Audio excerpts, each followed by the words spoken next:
Berlin, November 17, 1943. The winter fog clung to the windows of the Reich main security office like a shroud. Inside room 309, beneath the flicker of a desk lamp that cast long shadows across maps of a crumbling empire, sat SS-Brigadeführer Walter Schellenberg. The air tasted of stale tobacco and damp wool. His fingers, pale and meticulous, turned the pages of a document that bore no official stamp, no swastika seal, only a handwritten note in the margin, for the Führer's eyes only. Urgent. Classification. Geheime Reichssache. Secret Reich matter. Before him lay not propaganda, not the triumphant projections that papered the walls of every Wehrmacht briefing room, but something far more dangerous, the truth. A report compiled by his own intelligence analysts, men who dealt not in fantasy, but in factory output, in tonnage, in the cold mathematics of war. And those numbers told a story that no amount of Goebbels' rhetoric could rewrite. Germany was going to lose. The report itself was slim, 47 pages, typed in the crisp bureaucratic German of the SS intelligence service. Yet within those pages lay the architectural blueprint of defeat, drawn not in blood but in statistics, industrial capacity, and the inexorable logic of total war. Schellenberg had commissioned it himself, driven by a pragmatist's instinct that the rosy projections from the high command bore no resemblance to reality. He had asked his analysts a simple question: could Germany win? Their answer, compiled over 3 months of painstaking research into Allied production, Soviet resilience, and the Reich's dwindling resources, was a resounding, mathematically certain no. And now, on this gray November morning, with the Eastern Front bleeding the Wehrmacht white and American bombers darkening the skies over the Ruhr, Schellenberg held in his hands a document that could shatter the myth of inevitable victory, or get him shot for defeatism. Outside, Berlin continued its theater of normalcy. Citizens queued for rations with the discipline of ants. Factory workers assembled weapons for an army that consumed them faster than they could be replaced. Propaganda loudspeakers blared news of strategic withdrawals, of glorious defensive victories, of wonder weapons that would turn the tide. The machinery of the Third Reich ground forward with the momentum of faith, of ideology, of a belief system that had convinced an entire nation that willpower could overcome material reality. But inside room 309, beneath that flickering lamp, mathematics spoke a different language. And mathematics, unlike ideology, cannot be intimidated. To understand the terrible significance of Schellenberg's report, one must first comprehend what Nazi Germany believed about itself in 1943. Despite the catastrophe at Stalingrad earlier that year, despite the Allied landings in North Africa and Sicily, despite the growing rumble of Soviet offensives along a 1,000-mile front, the prevailing narrative within the Reich leadership remained one of eventual triumph. Hitler himself spoke constantly of turning points, of new U-boats that would strangle Britain, of jet aircraft that would sweep Allied bombers from the sky, of a final reckoning with the Soviets that would vindicate Operation Barbarossa. This was not mere delusion, it was the logical extension of Nazi ideology itself, which held that racial superiority, national will, and the genius of the Führer transcended material conditions. The German people had been fed a steady diet of this metaphysics since 1933. Victory was not a question of resources, but of destiny. Yet Schellenberg's analysts had done something radical. They had stripped away ideology and examined the war as engineers examine a bridge, assessing load-bearing capacity, stress points, structural integrity. What they found was a structure already in collapse. The report opened with a comparison that must have made for chilling reading. In 1943, the United States alone was producing more military aircraft than Germany, Italy, and Japan combined, roughly 85,000 American planes against 47,000 from all three Axis powers. American shipyards were launching a new merchant vessel every single day, replacing U-boat kills faster than the Kriegsmarine could sink them. Soviet factories, evacuated beyond the Urals and fed by American Lend-Lease, were churning out 24,000 tanks per year, more than double German production. And this was before accounting for British output, for Canadian munitions, for the industrial might of an empire that Hitler had dismissed as mongrelized and decadent. The numbers accumulated like sandbags against a failing dam. Steel production. The United States produced 4 times Germany's output. Aluminum, critical for aircraft, 6 times. Oil, the blood of mechanized warfare. While Germany scraped by on synthetic fuel and the Romanian wells at Ploiești, America pumped more petroleum in a month than the Reich saw in a year. The report's authors had calculated ratios, projections, timelines. They had factored in the rate of Allied pilot training versus German losses. They had measured the tonnage of bombs falling on German cities against the capacity of civil defense. They had analyzed railway systems, caloric intake of workers, copper reserves, rubber stockpiles. Every metric pointed in the same direction, toward an enemy who could afford to lose battles, to waste equipment, to learn through costly mistakes, because the sheer abundance of American and Soviet production made attrition a viable strategy. Germany, by contrast, could not afford a single serious defeat, and it had already suffered several. But the report's most devastating insight was not merely quantitative, it was temporal. Schellenberg's analysts had projected forward, month by month, and identified what they called the crossover point. This was the moment calculated to fall sometime in mid-1944, when Allied material superiority would become so overwhelming that German military skill, superior tactics, and interior lines of communication would no longer matter. After that point, the report concluded, Germany would be fighting not a war, but an execution. The only question was how long the condemned would struggle. The analysts recommended immediate negotiation of a separate peace, preferably with the Western Allies, before this crossover made Germany's bargaining position worthless. They did not use the word surrender. SS men did not write such words lightly, but the implication hung over every page, like smoke. One must imagine Schellenberg's state of mind as he absorbed these conclusions. He was not a frontline soldier drunk on camaraderie and Pervitin tablets. He was an intelligence officer, a man trained to read signals, to separate wishful thinking from reality. He had seen the intercepted American industrial reports. He had reviewed Luftwaffe loss rates. He knew that the vaunted Atlantic Wall was mostly propaganda, that the new Panther and Tiger tanks were mechanical nightmares that broke down more often than they engaged the enemy, that the German railway system was disintegrating under Allied bombardment. The report before him merely systematized what he had already suspected, that Germany was a man drowning in the open ocean, exhausting himself with the frantic motions of staying afloat, while his executioners sat in boats, warm and provisioned, waiting for fatigue to do its work. Yet here was the terrible paradox at the heart of the Nazi regime.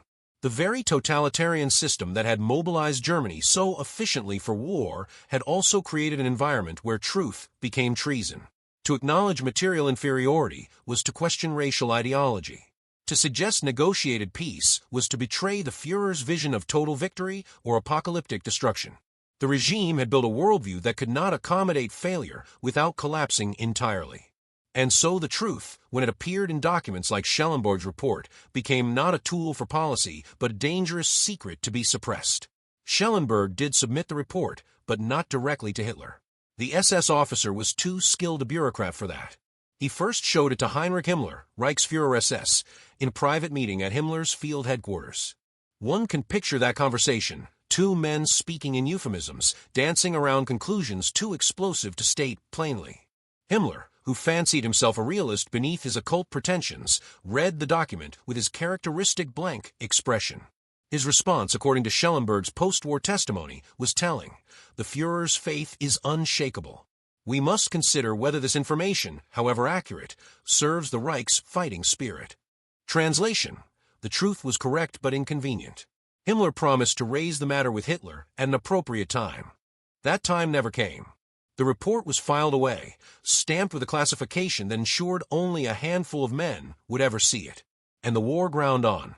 What the German soldiers at the front expected in late 1943 bore little resemblance to the conclusions in Schellenberg's secret document. In the barracks and bunkers, in the improvised defenses along the Dnieper River and the mountain passes of Italy, the Wehrmacht still believed, not in ultimate victory, perhaps, but in the possibility of it. They had been told that new weapons were coming. The V-1 flying bombs, the V-2 rockets, the Messerschmitt 262 jet fighters.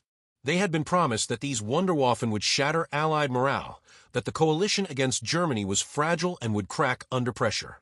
They believed, because they had no choice but to believe, that German discipline and tactical superiority could offset enemy numbers. This was not entirely propaganda.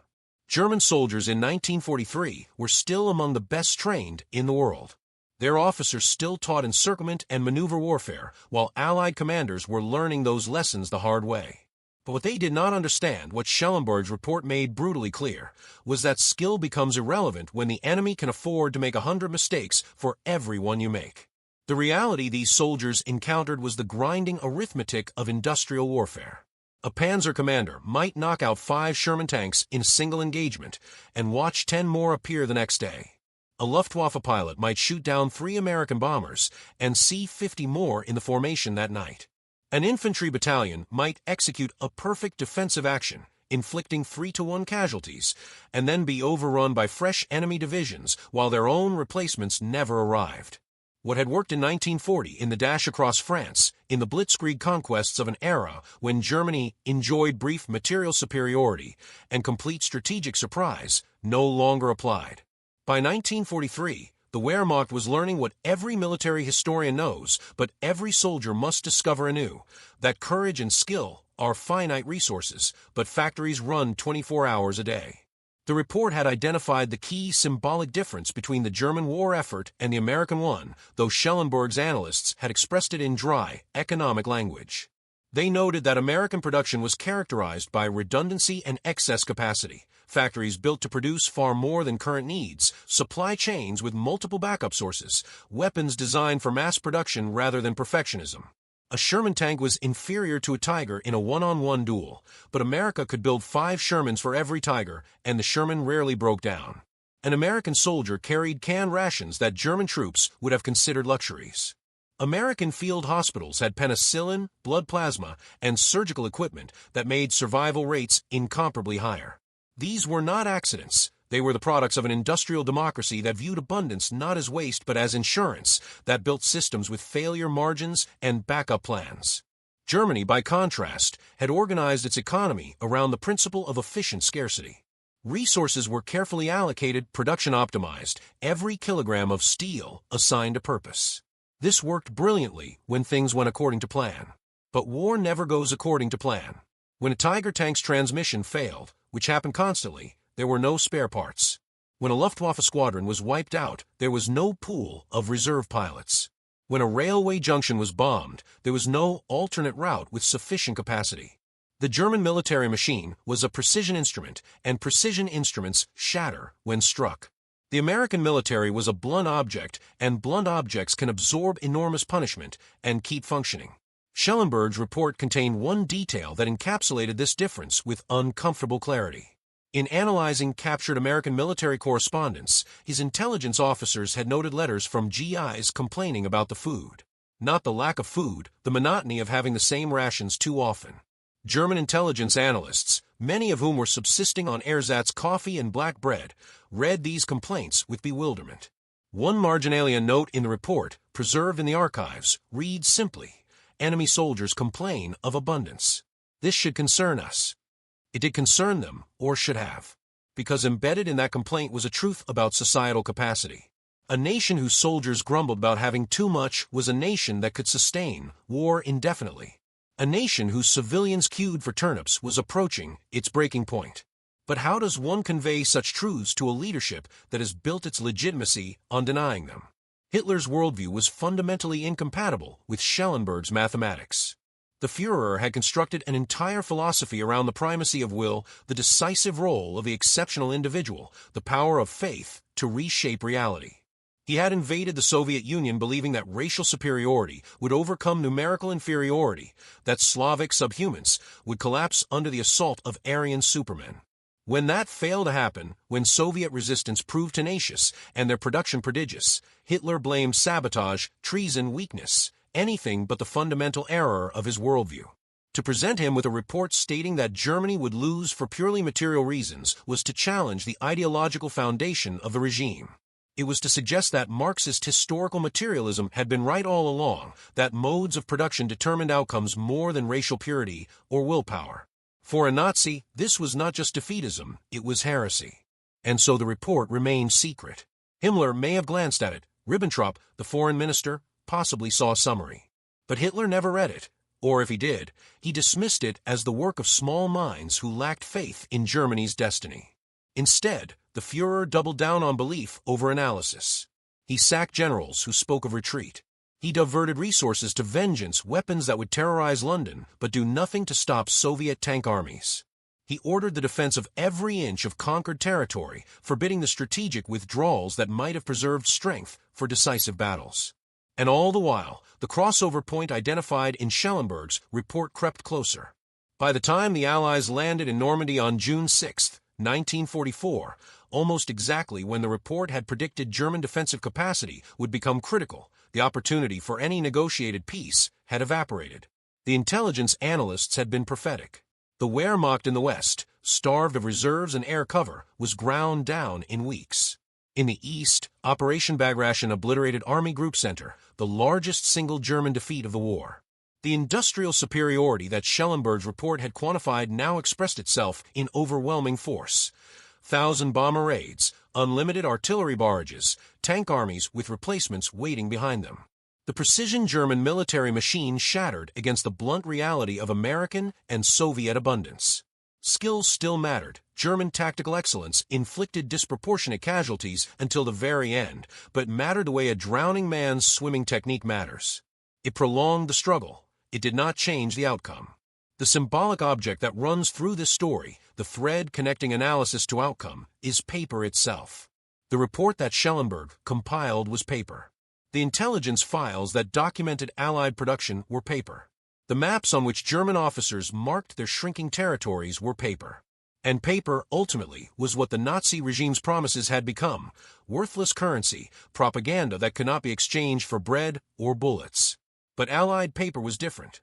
American requisition forms translated directly into tanks and planes. Soviet production quotas, brutal as they were, generated the material to sustain armies. The paper that flowed through Allied bureaucracies was connected to an industrial reality that worked, that produced, that delivered. German paper, by contrast, had detached from reality entirely. It circulated through offices, generated orders and counter-orders, sustained the fantasy of control, but could not conjure the fuel, the steel, the men that the Eastern and Western fronts consumed. After the war, when Allied intelligence teams sifted through captured German documents, they found Schellenberg's report in a safe in the ruins of the Reich main security office. The analysts who read it were struck by its accuracy. The projections had been largely correct. The timeline of collapse had unfolded almost as predicted. American interrogators asked Schellenberg why. If German intelligence had understood the situation so clearly, the Reich had continued fighting for 18 months after the report's conclusions had become undeniable. His answer, transcribed in the interrogation records, was simple, because acknowledging the truth would have meant acknowledging that everything we believed was false. And we preferred to die as believers than to live as fools. This was not quite accurate. Schellenberg himself had sought to survive by any means necessary, eventually attempting to broker separate peace negotiations through intermediaries in Switzerland. But his statement captured something essential about the Nazi regime's terminal phase. It had become a machine that could no longer process negative feedback. Every system has a breaking point where continued belief in a false model becomes more comforting than adaptation to harsh reality. For Nazi Germany, that breaking point had arrived sometime in 1943, when the material balance tipped irreversibly against them. Schellenberg's report had identified that moment with uncomfortable precision. But precision was no longer valued. Faith was. One wonders about the other men who read that report, the handful of SS intelligence officers and high-ranking bureaucrats who saw those 47 pages and understood their implications. Did they sleep well, knowing what they knew? Did they make quiet preparations, moving assets to Switzerland, establishing escape routes? Or did they, like so many in the regime, compartmentalize, doing their jobs with professional competence while refusing to confront the larger catastrophe unfolding around them? The historical record is largely silent on this point. Most of those men did not survive the war to give testimony. Those who did claimed, almost universally, that they had merely been following orders, that they had not understood the full picture. It is one of history's mordant ironies that a regime built on total information control produced so few individuals willing to claim they had known anything. But someone did know. The report existed. It was accurate. And it was ignored, not because its data was flawed, but because its conclusions were intolerable. This pattern would repeat itself throughout the war's final years. Other reports warned of fuel shortages, of the impossibility of defending on multiple fronts, of the desperation building in the civilian population. All were filed away or dismissed. The regime had become a hermetically sealed system, capable of generating information but incapable of using it. Intelligence, that most precious commodity in warfare, was being produced and then discarded because it contradicted the narrative upon which power rested. The transformation that Schellenberg's report represented was profound. It marked the moment when some within the Nazi leadership began to understand that they had misjudged not just the enemy's strength, but the fundamental nature of the conflict. This was not a contest of wills or racial vitality. It was a test of societal organization, of economic systems, of which model could mobilize human and material resources more effectively over a sustained period. And on that test, democratic capitalism and communist command economy, for all their profound differences, both outperformed fascist Germany. The Third Reich had built a war machine optimized for short, decisive conflicts. Its opponents had built systems capable of enduring, of taking punches, of grinding forward through setbacks. When the short war that Hitler had gambled on became a long war of attrition, Germany's structural disadvantages became insurmountable. By early 1945, as Soviet armies closed in on Berlin from the east and American and British forces crossed the Rhine from the west, the predictions in Schellenberg's report had become tangible reality. German soldiers fought with rifles that had no ammunition, tanks that had no fuel, under skies they could not defend. The civilian population huddled in ruins, awaiting an end that everyone knew was inevitable, but no one could speak aloud. And in his bunker beneath the Reich Chancellery, Hitler ranted about betrayal, about miracle weapons still in development, about astrological signs that predicted a turning of fortune.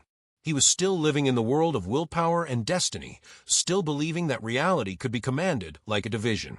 The mathematics that had doomed him in 1943 finally caught up in the spring of 1945, and the Third Reich collapsed not in heroic tragedy, but in squalid exhaustion, like a body that has burned through its last reserves. Schellenberg himself survived.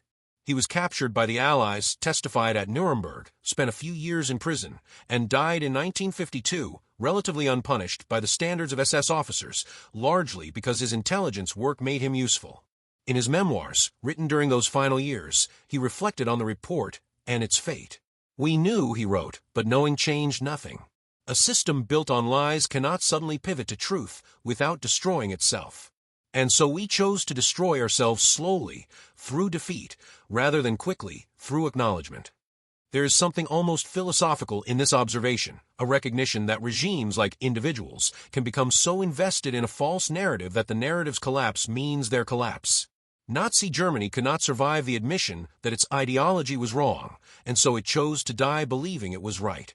The epilogue to this story is not about documents or intelligence reports, it is about what they represent. Schellenberg's report was a mirror held up to a regime that had lost the capacity to see itself clearly. It was truth speaking to power, and power refusing to listen.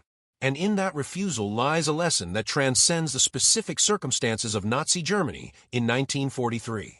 Societies, like armies, depend on accurate information to function.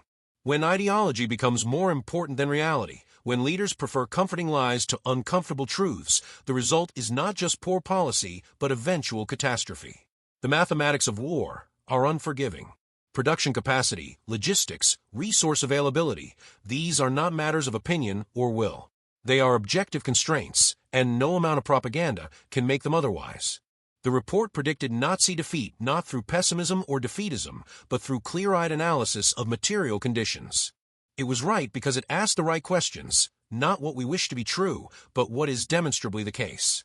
And it was ignored because the regime was no longer capable of asking such questions. By 1943, Nazi Germany had become a closed system, generating increasingly bizarre explanations for setbacks that could only be understood by acknowledging fundamental errors. The secret report that predicted defeat was, in the end, not very secret at all. Its conclusions were visible to anyone willing to look honestly at tonnage figures, casualty rates, and factory output. What made it remarkable was that someone in the heart of the SS apparatus had bothered to write it down, to compile the evidence, to state plainly what the regime's momentum toward destruction made unspeakable. In the rubble of post-war Europe, as the victors divided up the continent and historians began sifting through the wreckage of the Third Reich, Schellenberg's report became one of many documents illustrating the regime's terminal incompetence. But it deserves to be remembered for what it represents: the moment when analysis collided with ideology, when mathematics confronted faith, when truth was presented to a system that had lost the ability to recognize it. The report sits now in archives, its pages yellowed, its typewriter fonts quaint, its calculations confirmed by the actual course of history. is a testament to the men who compiled it, not heroes, but professionals who did their job even when their job was to document their own side's inevitable failure. And it stands as a warning about what happens when leaders build walls between themselves and reality, when nations convince themselves that belief can substitute for capacity, when the truth becomes too dangerous to speak. November 17, 1943. Room 309. A flickering lamp, a slim report, and the future written in numbers that no one with power was willing to read. The war would continue for another 18 months, costing millions more lives, but its outcome was already determined, not by courage or will or destiny, but by the cold, indifferent arithmetic of industrial production. Schellenberg knew it. His analysts knew it. Perhaps in some buried part of his consciousness that never surfaced in his rants, even Hitler knew it. But knowing and acknowledging are different acts, and the Third Reich had long since passed the point where acknowledgement was possible.